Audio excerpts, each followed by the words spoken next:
प्रातः क्लास चल रहा था। 6 अप्रैल 1967 गुरुवार को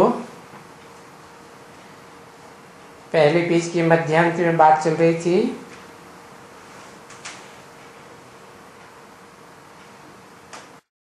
एक ही ऊंची थी ऊंचा है क्या? ऊंचे थे ऊंचा भगवंत। कौन? कौन? अरे एक शब्द में तो बताओ। एक को पहचानेंगे कैसे?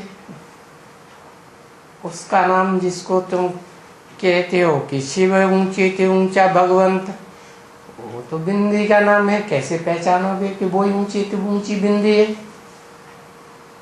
ऊंचे थे ऊंचा और ऊंचे थे नीचे थे नीचे, इस दुनिया की बात है या आत्मलोक की बात है? आत्मलोक के सब बिंदु बिंदु बिंदु बिंदु एक जैसे।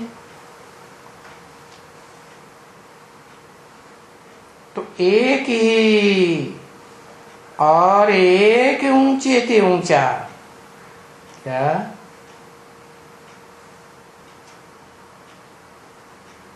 और भी लगा दिया। एक ही मना आत्माओं के बीच में एक, लेकिन वो पकड़ में नहीं आ सकता किसी के। इसलिए जब इस सृष्टि में जहां ऊंच और नीच का सवाल होता है आता है, तो जिस मुकर्रर रथ में प्रवेश करता है उसके द्वारा वो एक ऊंचे से ऊंचा कहा जा सकता है। उसको ही कहेंगे बाबा। क्या कहा? निराकार और साकार का मेल हो गया ना, क्योंकि सबका बाबा है, सबका बाबा है और सबको सुख देने वाला है? निराकार ज्योति बिंदु शिव है, जिसकी आत्मा का नाम शिव है। वो बिना शरीर के सुख दे सकता है? सबको सुख दे सकता है? नहीं। वो जब प्रैक्टिकल में आकर पार्ट बजाता है मुकर्रर साकार शरीर के द्वारा, तो इस दुनिया में सबको सुख देने वाला साबित होता है। तो सुख और दुख का खेल बना हुआ है। तो ये भी तुम बच्चे जानते हो कि सुख और दुख, ये इस दुनिया में द्वंद्व होता है, रात और दिन। तो सुख दुख की दुनिया है। तो ये मनुष्य तो कहते देखो अभी अभी सुख भी है, अभी अभी देखो दुख है। अरे अभी माने ये कलयुग की बात हुई ना, सतयुग की तो बात नहीं है। ये दुनिया में तो सिर्फ कलयुग है क्या? तो चारों युग हैं, 4 सीन का ये बेहद का ड्रामा है। तो सत्य का युग भी है और झूठ का युग, झूठ खंड कलह कलेश का युग भी है। तो ये अभी अभी है, जहां दुख भी है और सुख भी है। लेकिन सतयुग में क्या होता है? वहां सत्य होने की वजह से और सत्य के द्वारा ही वो स्थापना हुई है। तो सुख बहुत सुख ही सुख है, दुख का नाम निशान नहीं है। और यहाँ इस दुनिया में अभी अभी दुख, अभी अभी सुख। सुख बहुत थोड़ा और दुख जास्ती होता जाता है। तो देखो है ना, ये सुख दुख का खेल, बेहद का ड्रामा 5000 वर्ष का या 2500 वर्ष की हिस्ट्री मनुष्यों के पास, क्योंकि मनुष्यों की बनाई हुई हिस्ट्री, मनुष्यों की बनाई हुई दुनिया। लेकिन जिस सुख की दुनिया की हिस्ट्री मनुष्यों के पास नहीं है, वो उनकी बनाई हुई दुनिया भी नहीं है। वो बनाई हुई दुनिया है हेवनली गॉडफादर की, जो हेवन का रचयिता है। तो उनको ये मालूम नहीं है कि नहीं, इस दुनिया में आधा कल्प सुख की दुनिया और आधा कल्प दुख की दुनिया। माना ज्ञान से होता है सुख, अज्ञान से होता है दुख। ज्ञान माना दिन और रात माने अज्ञान। तो ये अभी अभी जो दुनिया है, ये अज्ञान अंधकार की दुनिया है। इस दुनिया में सुख के लिए सब भटक रहे हैं। सुख लेने के लिए एक को पकड़ा, दूसरे को पकड़ा, तीसरे के पीछे पड़े, चौथे के पीछे पड़े। सारी दुनिया का यही हाल है। और जो सुख चाहते हैं अनंत, वो सुख इस दुनिया में कोई को नहीं मिलता। तो उन मनुष्यों को नहीं मालूम है। किन मनुष्यों को? 3 दुनिया बताई। जैसे बाहर की दुनिया में 3 दुनिया है। एक न्यूट्रल देशों की दुनिया आ गई, ऐसे ये बीज रूप आत्माओं की न्यूट्रल देशों की दुनिया है। तो ये तीसरी दुनिया हो गई है। और बीच वाली दुनिया है बीज और जो तनों और टहनियों वाला वृक्ष होता है, उसके बीच में कौन है? जड़, आधार मूर्तों की दुनिया। तो उनकी बात बताई, उनको नहीं मालूम है। किनको? जो अभी न बीज रूप न्यूट्रल वाली दुनिया में है और न उस दुनिया के हैं जो कि आधार मूर्त हैं।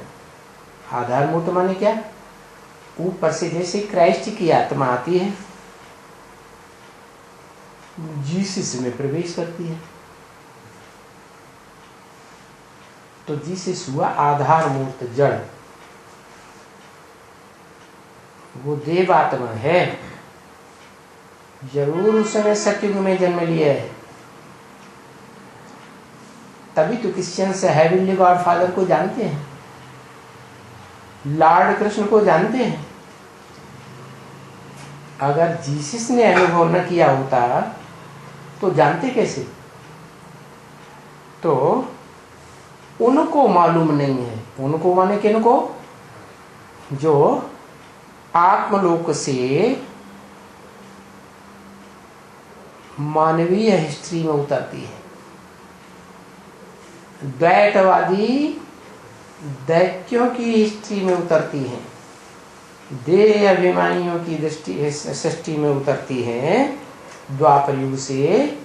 उनको ये मालूम नहीं है, न इब्राहिम बुद्ध क्राइस्ट को, न उनके फॉलोअर्स को, कि नहीं आधा कल्प सुख आधा कल्प दुख। ये बात उनको नहीं पता। क्यों? वो आते ही ऐसी दुनिया में जहां दुख भी है और जहां सुख भी है।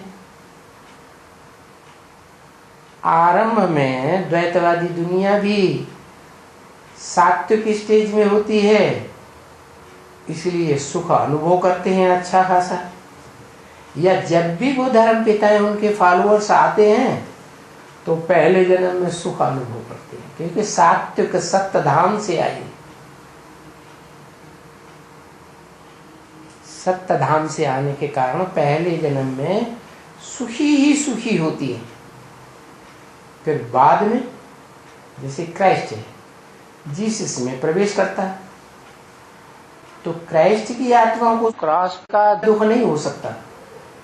सत्व प्रधान होने के कारण जब चाहे तो बाहर आ जाएगी शरीर से। दुख किसको होता है?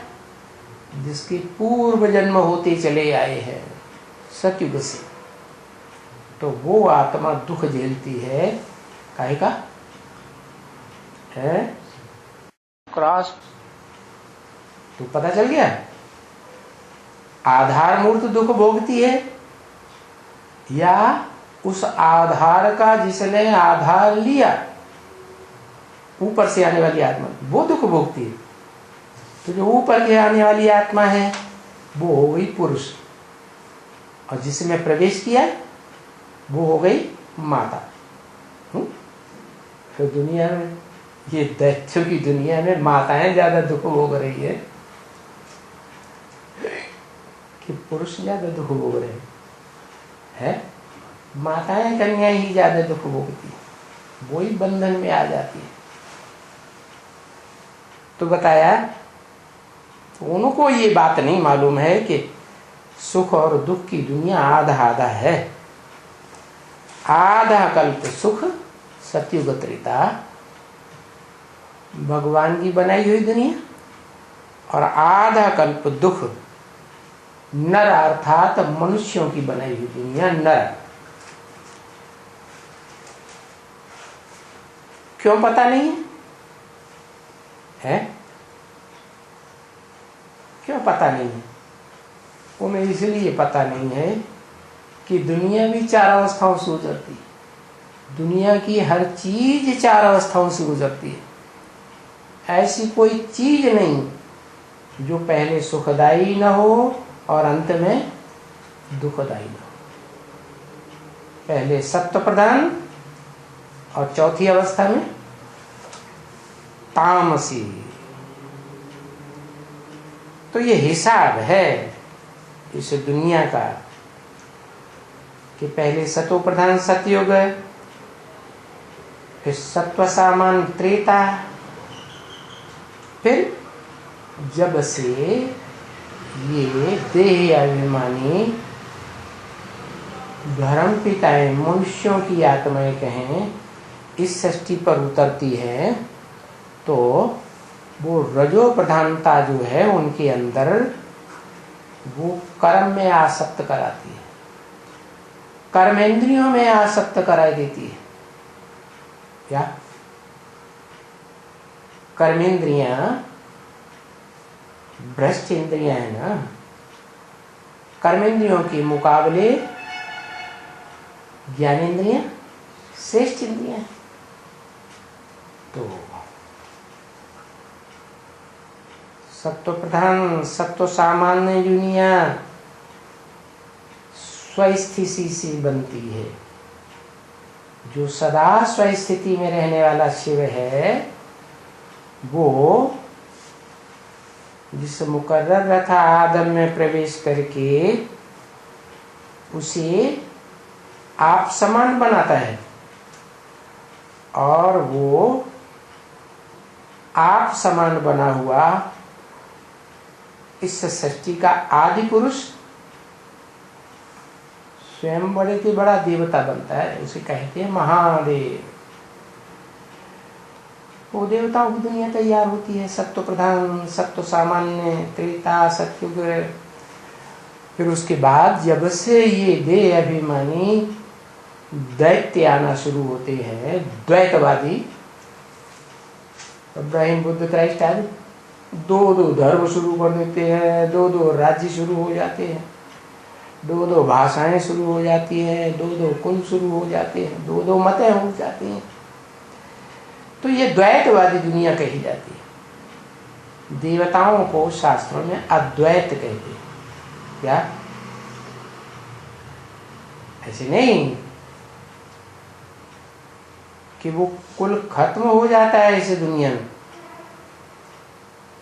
एक लिंग को मानने वाले, एक लिंग स्वामी की पूजा करने वाले दुनिया में थोड़े बहुत रहते जरूर हैं, तो बहुत कम तादाद है, प्रायः लोग। तो बताया वो रजो प्रधान दैत्यों की दुनिया शुरू होती है। मनुष्य जिन्हें कहा जाए मन चलाने वाले, जिन्हें देह अभिमानी विकारी कहा जाए। विकारी क्यों? वि माने विपरीत, कारी माने कार्य करने वाले, विपरीत कार्य करते हैं। क्या? जो कार्य सुखदायी होते हैं वो नहीं करते, उसमें उतना इंटरेस्टेड नहीं। दुखदायी कार्य में बड़े इंटरेस्टेड होते हैं। तो दुखदायी इंद्रियों में सबसे जास्ती दुखदायी है काम इंद्रिय। और वो पुरुष जो है साथ दुर्योधन दुशासन होते हैं, द्वैतवादी द्वापर युग से। उनमें पहला है इब्राहिम। तो उनकी समझ में ये बात नहीं बैठती कि दुनिया सुख की भी है और दुख की भी है। वास्तव में ये सुख दुख का हिसाब है। आधी सुख की दुनिया, आधी दुख की दुनिया। दुख की दुनिया नरक बनाता है नर, जो देह अभिमान में रहता है। और सुख की दुनिया सदा स्वस्थिति में रहने वाला शिव बनाता है, सृष्टि के आदि पुरुष में आकर आदम में। इसलिए कहते हैं आदम को खुदा मत कहो, आदम खुदा नहीं, लेकिन खुदा के नूर से आदम जुदा नहीं। तो बताया वहां अपने शांति धाम में जो आत्माएं रहती हैं, तो वो सभी उस समय में सभी सोना ही सोना है, सच्चा ही सच्चा है। क्या? आत्मलोक में कोई भी विकारों की खाद नहीं पड़ती, बेअभिमान का नाम निशान वहां नहीं है। सच्चा ही सच्चा, अलाय हो ही नहीं सकती। भले इन आत्माओं में पार्ट अपना अपना प्ले करने का अपने अपने तरीके का जरूर है, अलग अलग पार्ट है, पार्टधारी आत्माएं सब अलग अलग हैं, बाकी आत्माएं सभी प्योर रहती हैं। कहाँ? परम धाम में, आत्मलोक में। अंग्रेज लोग कहते हैं सुप्रीम एबोर्ड, मुसलमान कहते हैं अर्श में, जहां आत्माओं का बाप, रूहों का बाप खुदा रहता है। क्योंकि इम्प्योर कोई आत्मा बह रहे हैं वहां रह नहीं सकती। क्या? इस सृष्टि की कोई भी आत्मा जब तक इम्प्योर है, विकारों की खाद है, तो वो वहां वापस आत्मलोक में खुदा के घर में जा ही नहीं सकती। चाहे देवात्मा की आत्माएं हों जो संग के रंग में आकर के कन्वर्ट हो जाती है, विधर्मियों और विदेशियों में, द्वैतवादी द्वापर युग से, चाहे इब्राहिम बुद्ध क्राइस्ट की धर्मपिताओं की आत्माएं हों, जो मनुष्य आत्माएं कहें, नर कहें, दैत्य कहें। क्या? दिति की संतान को दैत्य कहा जाता है, अर्थात जो फाड़ तोड़ करने का काम करती है, खंड खंड करने का काम करती है। किसको? धरणी को। चाहे स्थूल धरणी हो, चाहे चैतन्य धरणी हो। सत्य को त्रेता में वहां कोई हल नहीं चलाता था, धरणी को चीरता नहीं था। द्वापर युग में ये खेती होना शुरू होती है, धरणी को चीरते हैं, फिर पैदाइश करते हैं। तो वहां सतयुग में, त्रेता में, रामकृष्ण की दुनिया में, देवताओं की दुनिया में कोई भी आत्मा इम्प्योर नहीं होगी। नंबरवार होंगी, लेकिन सतधाम में तो कोई भी नहीं इम्प्योर होगी। फिर देखो इस समय में, इस कलयुग की दुनिया में, यहां इस समय में कोई भी प्योर आत्मा हो ही नहीं सकती है। क्या कहा? सतयुग के आदि में फिर भी 16 कला संपूर्ण, लेकिन कलयुग के अंत में कोई भी आत्मा प्योर नहीं हो सकती है इस समय। माना जो भी आत्मा ऊपर से उतरेगी, एकदम महाविनाश काल में भी उतरने वाली होगी, तो भी जैसे ही कोई देवात्मा में प्रवेश करेगी, वैसे ही वो रूप नहीं पकड़ सकती जो 16 कला संपूर्ण देवताओं का सत्युगी रूप है, सुखदायी। इम्प्योर ही रहेगी, संग का रंग तुरंत लग जाता है, एक सेकेंड में। बाबा ने समझाया है, क्या क्या कहा? किसने समझाया? बाबा ने समझाया। क्यों? बाबा नहीं समझाते हैं? बाप समझाते नहीं? बाप क्या करते हैं? बाप ब्रह्मा के तन से सुनाते हैं। क्या? गीता की लोरी सुनाते हैं बच्चों को, गीता ज्ञान की लोरी। इसलिए उसको गीता ज्ञान कहा जाता है। उसको गीता ज्ञान अमृत नहीं कहा जा सकता। अमृत तब बने जब सुनने वाले उसके ऊपर मनन चिंतन मंथन करें। और सिर्फ इतना ही नहीं, जो भी मनन चिंतन मंथन करें उसको दूसरों को जरूर सुनाएं, क्योंकि ये ईश्वर का ज्ञान ऐसा है कि इसको जितना मंथन करेंगे उतना ज्यादा शार्प बनेगा, पावरफुल बनेगा, वैल्यूबल बनेगा, और फिर दूसरों को देंगे तो उतना ही जास्ती बढ़ता जाएगा। क्या? दुनियावी धन संपत्ति जो है देने से घटती है, और ये धन संपत्ति कैसी है? जितना देंगे उतना अपना बढ़ता जाएगा। तो बाबा ने समझाया कि तुम बच्चों का, जो बच्चे प्योर बन रहे हैं, मन ब्राह्मण कुलभूषण हैं, क्योंकि शिव जिस मनुष्य तन में आता है, पुरुष तन में, उसका नाम ब्रह्मा रखता है।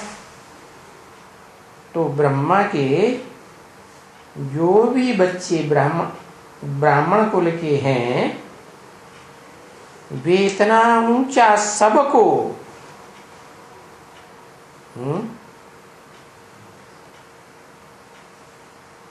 कितना ऊंचा?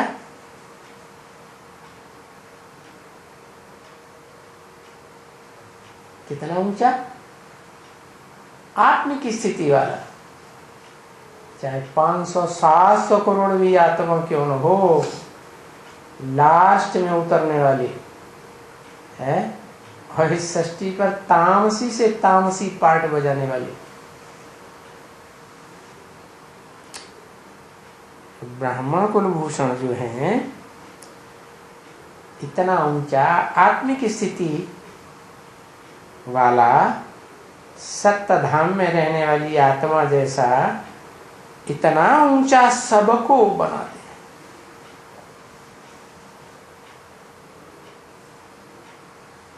तो भी तुमको कभी भी देवी देवता नहीं कहा जाता है। क्या? ब्राह्मणों को देवी देवता नहीं कहा जाता है। क्यों? ब्रह्मा से पैदा हुए वो ब्रह्मा ही दाढ़ी मूछ वाला भिखारी देह अभिमानी तो हो, जिनकी पैदाइश होगी वो नीचे होंगे कि ऊंचे होंगे? है नीचे ही होंगे।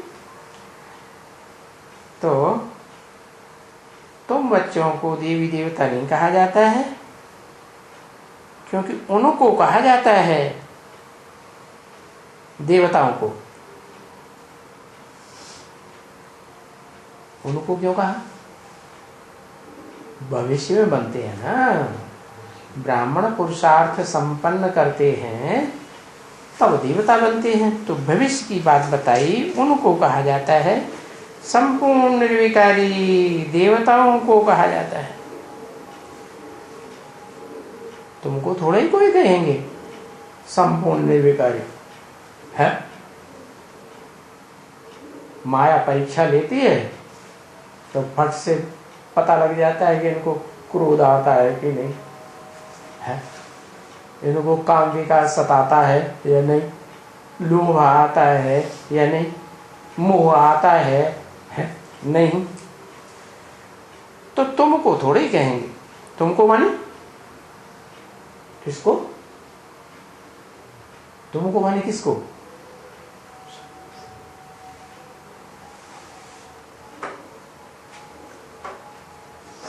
है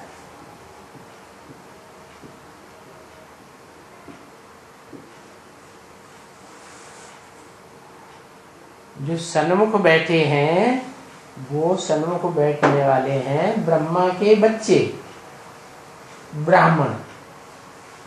जैसे शिव के बच्चे फॉलोअर शैव, विष्णु के फॉलोअर वैष्णव है, ऐसे ही ब्रह्मा के फॉलोअर एक मात्रा बढ़ जाती है। ब्रह्मा के बच्चे ब्राह्मण, ब्रह्मा कुमार कुमारी कह लो, प्रैक्टिकल ज्ञान है। तो तुमको कोई थोड़े ही कहेंगे संपूर्ण निर्विकारी। जब उनको कहा जाता है, किनको? उनको कहा जाता है, किनको? 16 कला संपूर्ण करने वाले देवी देवताओं को कहा जाता है। तो इनको कहा ही नहीं जा सकता क्या कि वो 16 कला संपूर्ण सत्युग में संपन्न स्टेज है। इनको नहीं कहा जा सकता, न इनको ब्रह्मा को, न इनके फॉलोअर्स बच्चे ब्रह्मा कुमार कुमारी ब्राह्मणों को कहा जा सकता है। क्या नहीं कहा जा सकता? संपूर्ण निर्विकारी देवता। तो कोई भी मनुष्य मात्र, क्या कहा है? कोई भी मनुष्य मात्र, मनुष्य मात्र माने मनु की औलाद। मनु की औलाद को क्या कहा जाता है? मनुष्य। मनु की औलाद देवता नहीं है, देवता है। दिव्य से पैदा होंगे, दिव्यता से पैदा होंगे कि मनुष्य से पैदा होंगे? जिनका मन चंचल है उनको मनुष्य कहा जाता है। मन कंट्रोल में नहीं है तो मनुष्य। और मन एकाग्र है, जैसे देवताएं आत्मिक स्थिति में रहते हैं। क्या? सोते जागते हर समय उनको ज्योतिबिंदु आत्मा की स्थिति में रहते हैं, एकाग्र। क्या देवताओं को स्वप्न आते होंगे? है? स्वप्न में उनकी आत्मा इधर उधर भटकती होगी दुनियादारी में? नहीं भटकती। स्वप्न में भी जागृत में भी वो आत्मिक स्थिति में रहते हैं। उनकी ज्योति बिंदु आत्मा भ्रकुटी के मध्य में ही स्थिर रहती है। तो कोई भी मनुष्य मात्र इस दुनिया में, क्या मनुष्य मात्र क्यों, मनु की औलाद ही मनुष्य हुए। मनु मनन चिंतन करने वाला मन जो पहला पहला ब्राह्मण बनता है उसी को मनुष्य कहेंगे या सभी को मनुष्य कहेंगे? नहीं है? एक को कहेंगे मनुष्य। अरे मनुष्य कहा ही जाता है मनु की औलाद को। मनु माने पहला ब्रह्मा। तो जो फर्स्ट ब्रह्मा है, ऐसे तो ब्रह्मा के 4-5 मुख दिखाए जाते हैं, लेकिन उनको कोई अव्वल नंबर होगा ना। कहते भी अल्लाह अव्वल दीन, अल्लाह ने आकर के अव्वल दीन अर्थात अव्वल नंबर के धर्म की स्थापना की। तो वो मनु जो मनन चिंतन मंथन करने में अग्रगण्य सबका बाप है मनुष्य मात्र का। वो उसका कोई भी बच्चा मनुष्य चाहे 500-700 करोड़ का बच्चा क्यों न हो, भले कोई भी कितना भी शंकराचार्य जैसा महान विद्वान क्यों न हो,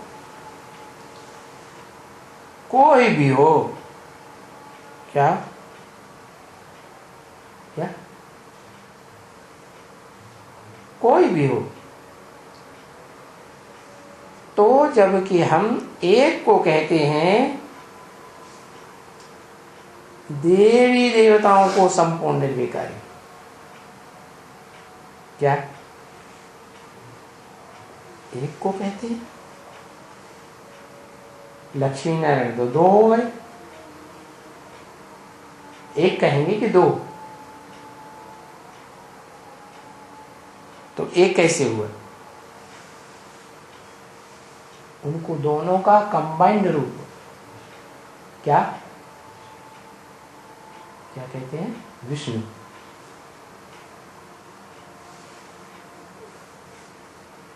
संपूर्ण निर्विकारी कहते हैं देवी देवताओं को।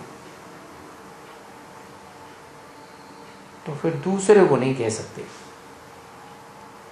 क्या एक की बात कि दूसरे तीसरे चौथे की बात? संपूर्ण निर्विकारी है, एक की बात, नारायण की बात है। नारायण जिसका, हाँ, जिस आत्मा का शरीर रूपी घर ही क्या है? ज्ञान जल का भंडार है। नार माने जल। फिर जब हम सत्युग को संपूर्ण निर्विकारी दुनिया कहते हैं तो फिर और कोई भी दुनिया को और कोई भी युग को, न त्रेता न द्वापर न कलयुग को संपूर्ण निर्विकारी नहीं कह सकते। क्यों? सत्युग के आदि को ही संपूर्ण निर्विकारी कहेंगे कि मध्य और अंत को भी संपूर्ण निर्विकारी कहेंगे? नहीं। हर पीढ़ी में सत्युग में जो भी देवताएं होंगे क्या होगा? उनकी कलाएं कम होती जाएंगी।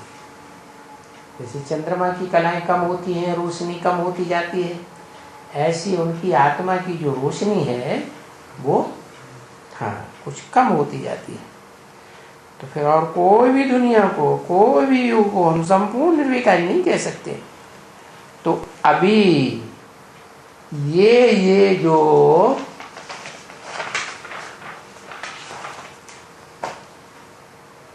बातें सुनते हो हैं, जो कौन सी बातें सुनते हो, ईश्वरीय ज्ञान की बातें सुनते हो, ये तो सुनते हो तुम ज्ञान सागर के मुख से। क्या? किसके मुख से सुनते हो? हा? ज्ञान सागर के मुख से सुनते हो। और ये भी जान गई हो कि ज्ञान सागर एक ही बार आते हैं, बार बार नहीं आते। 6:4:67 की वाणी का दूसरा पेज, दूसरी लाइन। फिर कोई दूसरा पुनर्जन्म लेकर के नहीं आएंगे। क्या? जब ज्ञान सागर आते हैं, एक ही बार आते हैं, क्या फिर कोई भी आत्मा पुनर्जन्म लेने का चक्कर खत्म। अभी फिर भी पुनर्जन्म ले रहे हैं। क्या कहा? फिर कोई भी आत्मा पुनर्जन्म लेके नहीं आएंगी। कब की बात है? ब्रह्मा के मुख से, दादा लेखराज के मुख से वाणी चल रही है, तो उस समय तक पुनर्जन्म नहीं हो रहा था आत्माओं का? है? हो रहा था ना? तो कब की बात है?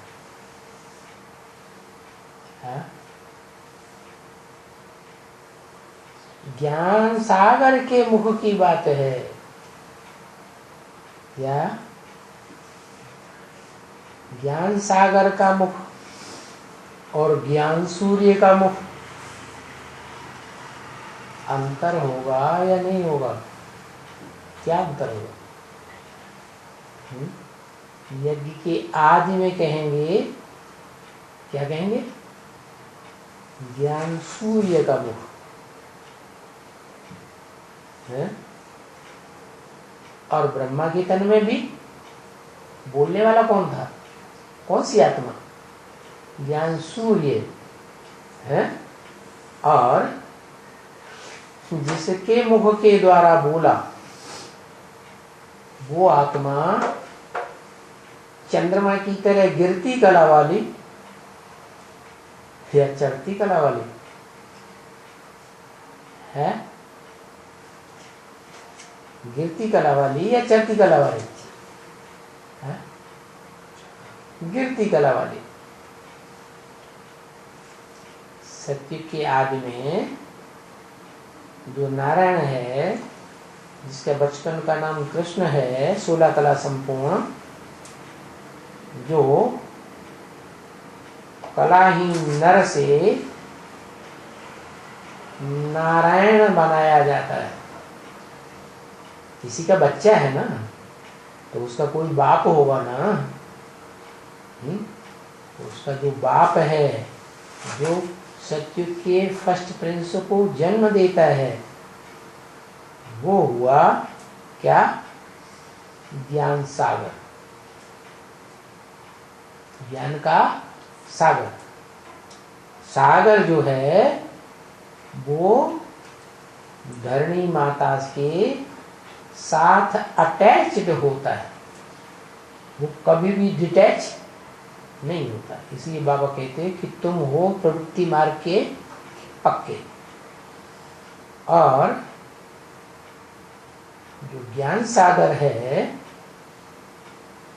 जिसकी गहराई कोई नहीं नाप सकता, जैसे स्थूल सागर की कोई ने गहराई आज तक नहीं नाप पाई, इतना ज्ञान में गहरा है वो ज्ञान सागर। किसका बच्चा है? वो है ज्ञान सूर्य। तो ज्ञान सागर के मुख से सुन रहे हो।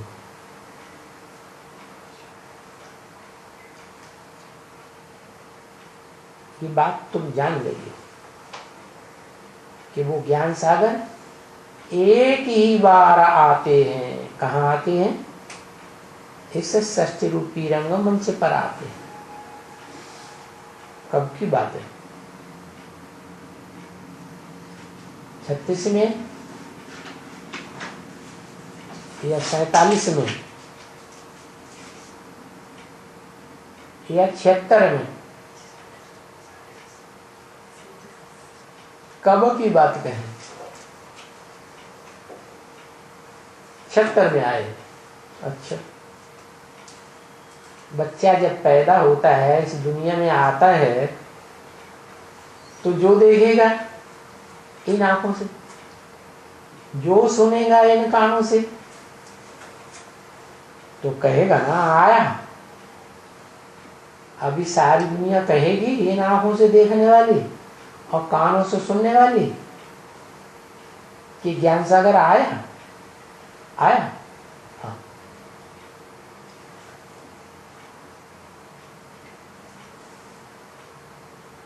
अच्छा, हाँ, बोला है ब्रह्म वाक्य मुरली में कि तुम बच्चे, तुम मने सन्मुख बैठ करके, प्रैक्टिकल में सन्मुख साकार सो निराकार के सन्मुख बैठ करके जो ज्ञान सुनते हो, उनको तमो प्रधान से सतो प्रधान बनने में 40 वर्ष लगते हैं। तो तुम बच्चे माने एडवांस ज्ञान में आने वाले, रुद्रमाला के वो मण के जो जल्दी ही आत्मा की स्थिति में स्थित हो जाते हैं, आत्मा के रूप में मण के दिखाए जाते हैं। वो कहाँ पैदा होते हैं ज्यादा? संसार में, नेपाल में। जिन्होंने नई दुनिया की पालना की है, हद के नेपाल नहीं, बेहद की नई दुनिया की पालना की है, उनके बीच में वो ज्ञान सागर, ज्ञान की हिलोरें लेने वाला लहरों से एक ही बार आते हैं। माना प्रैक्टिकल रूप में जैसे बच्चा संसार में आता है, प्रत्यक्ष होता है, ऐसे संसार के सामने प्रत्यक्ष होता है। सारा संसार में जो भी मनुष्य मात्र हैं, जो भी कानों से सुनते हैं उसकी आवाज, 2 शब्द भी सुनेंगे, जो भी इन आंखों से देखते हैं, चाहे चित्र ही क्यों न देख लें अखबार में, तो भी कहेंगे हमारा बाप आ गया। तो वो एक ही बार आते हैं, फिर कोई दूसरा पुनर्जन्म लेकर के नहीं आएगा उनके आने के बाद। क्या माने? दूसरी आत्माएं जो आएंगी वो नई आत्माएं, क्या उनकी प्रत्यक्षता दूसरे जन्म की नहीं होगी। तीसरा जन्म हो, किसी का चौथा जन्म हो, किसी का 84वां जन्म हो, ऐसे नहीं, बस 84 जन्म का चक्कर पूरा। फिर जो 84 जन्म ले चुके, क्या जो ले चुके सो ले चुके, फिर उनको जब तक ये दुनिया खलास हो जाए तब तक है, जो 84 जन्म लेने वाले भी हैं उनको जिंदा रहना पड़ेगा। क्यों? क्योंकि वो बीज रूप आत्माओं की बात बताई। कोई दूसरा जन्म नहीं ले सकता, लेकर नहीं आएंगे। मनुष्य पुनर्जन्म लेकर के आएगा सुनने के लिए, और बरोबर कोई सुनकर गए हैं या आए हैं, जरूर कहाँ आए, जो भी फिर सुन रहे हैं, मना कोई से ब्रॉड ड्रामा की शूटिंग काल संगम युग में एक जन्म लेते हैं, कोई 2 जन्म लेते हैं, ज्यादा से ज्यादा कोई 3 जन्म भी लेते हैं। तो अगर तीसरा जन्म भी लेकर के आ गए 18 के बाद, फिर नहीं आएंगे।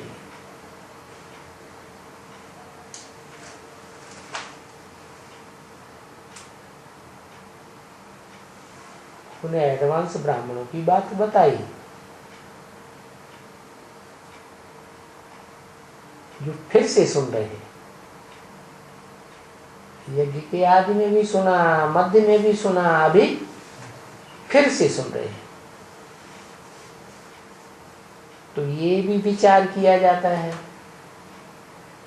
क्या कि हाँ 8, 7, 6, 5 वर्ष वाला भी कोई होंगे, यहां से चला हुआ, यहां से माने ज्ञान से चला हुआ है, यहां से चला हुआ कोई 5 वर्ष, 6 वर्ष, 7 वर्ष, 8 वर्ष वाला भी होगा, और आए करके इतना अपना समझ थोड़ी सी भी है, तो 5-8 वर्ष के बच्चे में तो समझ थोड़ी ही होगी। तो 5-6 वर्ष में कोई कोई को समझ बड़ी अच्छी हो जाती है। 5-6 वर्ष में भी आज की दुनिया में कोई कोई को बड़ी अच्छी समझ हो जाती है। अखबार में निकला था कि 3-4 साल का बच्चा कंप्यूटर धड़ाधड़ चलाता है।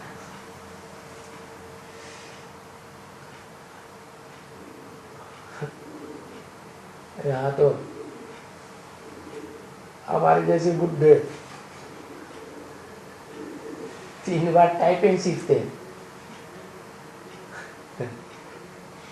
कंप्यूटर चलाने की कोशिश करते हैं, ईमेल लेने देने में ही सर में दर्द होने लगता है। तो कोई कोई बच्चों की समझ बड़ी अच्छी होती, कोई कोई को बहुत कम होती है। तो बड़ी अच्छी समझ किसकी होगी? जो ब्राह्मण जन्म ले चुके होंगे संगम युग में, उनकी समझ कैसी होगी? ईश्वरीय ज्ञान ले चुके हैं ना, तो उनकी कोई कोई की समझ बहुत अच्छी होती है, सबकी नहीं, कोई कोई की। तो वो आ करके, उनके अंदर आत्मा है ना, आ करके सुन करके जैसे कि उनको अच्छा बहुत लगता है। क्या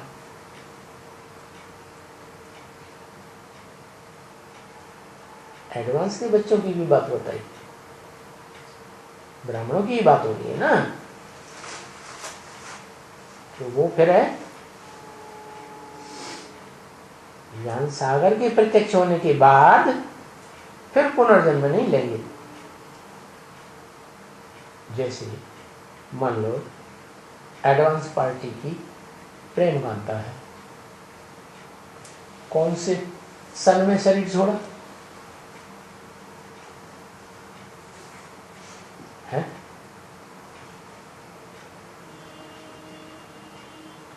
ठीक है, पता लगा लेना। सुन करके वो जन्म ले चुकी होगी ना, तुरंत आत्मा जन्म लेती है। तो सुन करके बहुत अच्छा लगता है उसे। 5 साल की भी होगी तो भी उसे सुनने में बहुत अच्छा लगेगा।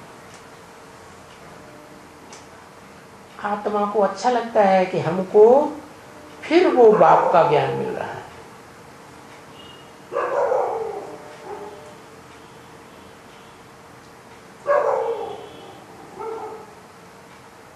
तो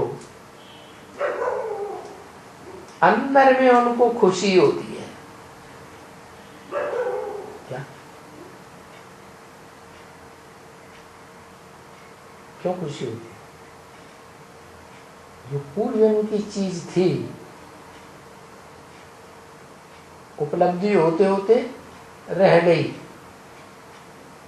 पूरी उपलब्धि नहीं कर पाई, अब वो दोबारा मिल गई तो खुशी तो होती है। और खुश होते हैं और औरों को भी वो दिखाते हैं अपनी खुशी। ऐसे ऐसे बच्चे अभी भी एडवांस ब्राह्मणों की दुनिया में जन्म ले रहे होंगे, तो वो भी सीखते हैं कि भाई बाप को याद करो। इसको याद करो, बाप को याद करो। हैं? कौन से बाप को याद करो? हैं? सिर्फ निराकार को याद करो, सिर्फ साकार को याद करो, या निराकार साकार के कॉम्बिनेशन को याद करो? है? तो वो भी सीखते हैं, माने पूर्व जन्म में उन्होंने ये बात नहीं सीख पाई होगी। क्या? अगर सीखी होती तो वो बाप की आज्ञा की अवहेलना नहीं कर सकते थे, नाफरमानी नहीं कर सकते थे। क्या? जैसे बाप बताए कि दृष्टि लेने और देने से, अनेकों से दृष्टि लेंगे और देंगे तो व्यभिचार बढ़ता है, आत्मा की शक्ति क्षीण होती है। तो जिन्होंने पूर्व जन्म में नहीं माना होगा वो इस जन्म में जरूर मानेंगे, क्योंकि धक्का खा के आए ना पुरानी दुनिया में। तो सीखते हैं कि बाप को याद करो। कौन से बाप को याद करो? कौन से बाप को याद करो? जो साकार भी है और निराकार भी। साकार निराकार का कॉम्बिनेशन है, ठीक है, फुर्त हो जाते हैं वो याद करने में। क्या? और बहुत से ऐसे एडवांस वाले पुराने होंगे, वो कहेंगे हमें बाबा का चेहरा भी याद आता है, और वो फुर्त हो जाते हैं। क्योंकि जो यहां से लेकर के जाते हैं ना, तो वो संस्कार ज्ञान के वहां उनके ऐड हो जाते हैं नए जन्म। ये जो भी हैं, ये जो लड़ाई वाले भी होते हैं,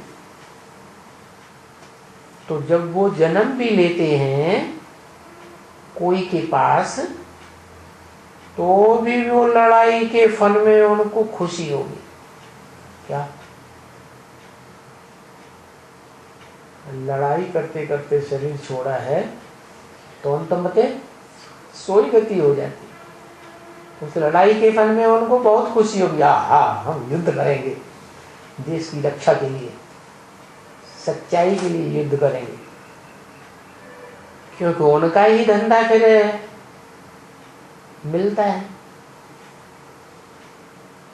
फिर से मिल गया। जो धंधा पहले था वो धंधा फिर मिला तो खुशी हो जाती है। जैसे ज्ञानी होते हैं, ये शास्त्र पढ़ने वाले होते हैं, क्योंकि उस आत्मा को फिर वही चीज मिलती है तो खुश होते हैं। छोटेपन में भी वो चीज मिलती है तो वो खुश होते हैं। तो उनको लग पड़ते हैं उसी धंधे। संस्कार उनको उस काम में लगाए देते हैं पूर्व जन्म के। क्या? संस्कारों के अनुसार आत्मा बर्म से ही खिंच जाती है।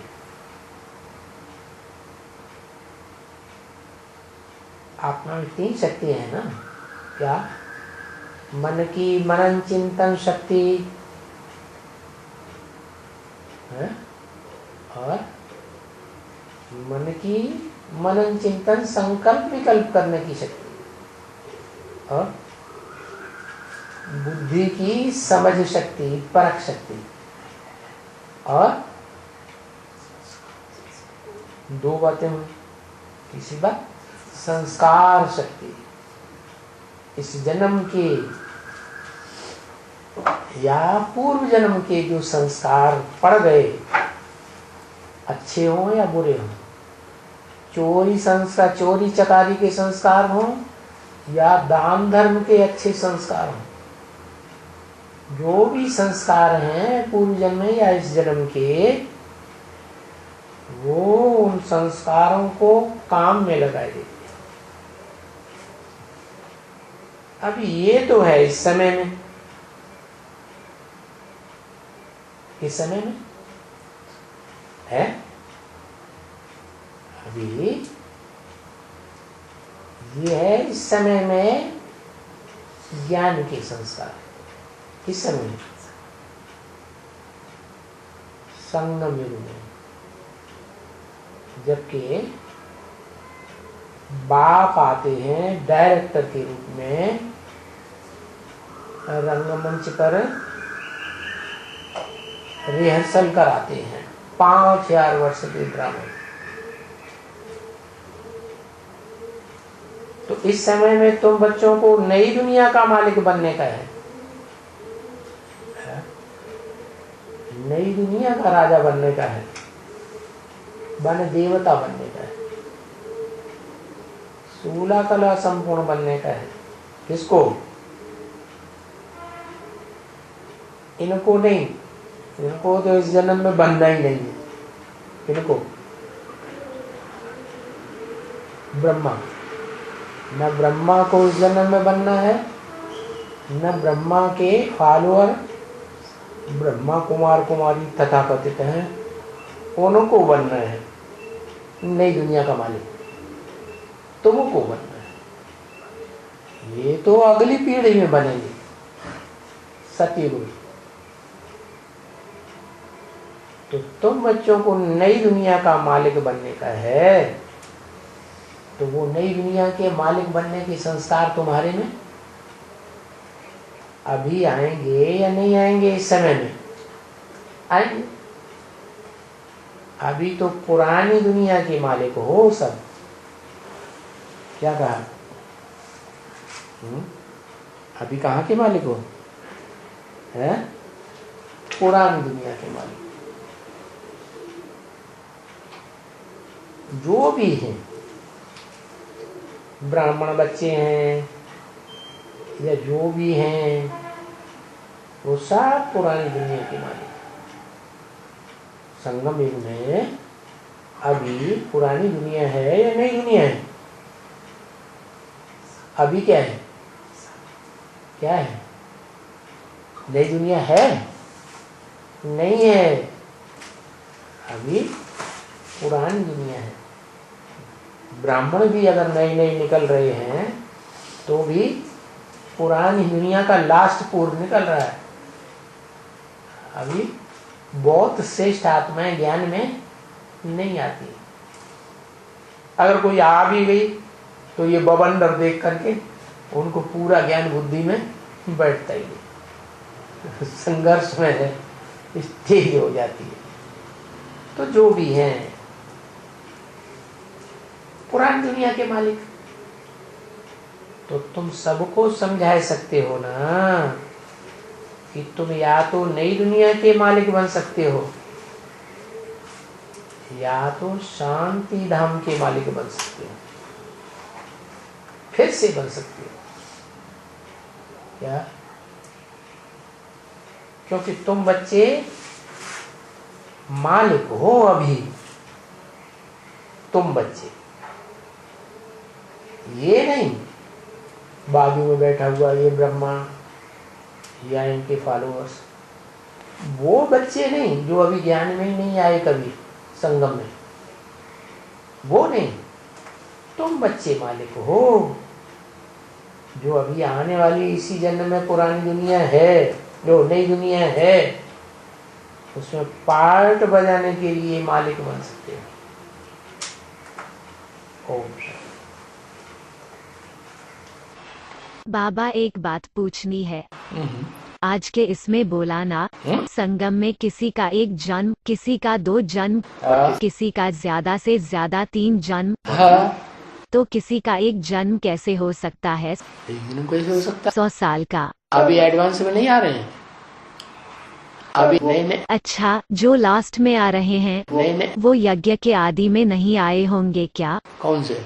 तो वो दूसरे ब्राह्मण होंगे, ब्रह्मा की औलाद होंगे, चंद्रवंशी ब्राह्मण होंगे। तो 2 होगा ना, 2 तो होगा ही होगा ना किसी का भी। हाँ, 2 जन्म हुए, लेकिन ब्राह्मणों की बात बता रहे हैं ना। हाँ, ब्राह्मणों की ही बात बता रहे हैं। कोई 2 से तो कम नहीं हो सकता है ना? अब फिर शरीर छोड़ करके फिर दोबारा ले ले तो 3 हो गया। 3 काय के लिए हो गए? 2 कैसे होगा? यज्ञ के आदि में 9 लाख हुए ना, तो उनमें चंद्रवंशी भी तो थे कि नहीं थे? थे। तो वही चंद्रवंशियों की बात है। ऐसी कौन आत्माएं हो सकती हैं जिसका एक जन्म? तो एडवांस के है ही नहीं 9 लाख वाले, वो एडवांस के कहाँ? उनकी गिनती हो जाएगी। सिर्फ एक ही जन्म वाला तो कोई हो नहीं सकता है ना संगम में? ओहो, एक जन्म वाले वो हो गए ना एडवांस में। एडवांस में तो एक जन्म का ही हुआ उनका, जो आ रहे हैं अभी ब्रह्मा में चले, ब्रह्मा में अभी भी चल रहे, मान लो वहां शरीर छोड़ दिया, इधर आ गए, बस खत्म। तो उधर का एक और इधर का एक 2 जन्म नहीं माना जाता है, वो ब्राह्मण जन्म है उनका। अच्छा, जो बीके में है वो तो पक्के ब्राह्मण है ही नहीं। अच्छा, जो एडवांस का है वही गिना जाता है। यज्ञ के आदि में भी पक्के ब्राह्मण होना चाहिए ना। फिर जैसे आज एग्जाम्पल बताया प्रेम कांता का, हाँ, उनका तो 3 हो गया ना। ये तो यज्ञ के आदि में थी भंगिन के रूप में, बीच में अभी बिल्कुल, तीसरा जन्म फिर ले लिया, तीसरा ले लिया, तो उनका 3 हो गया। 3 हो गए।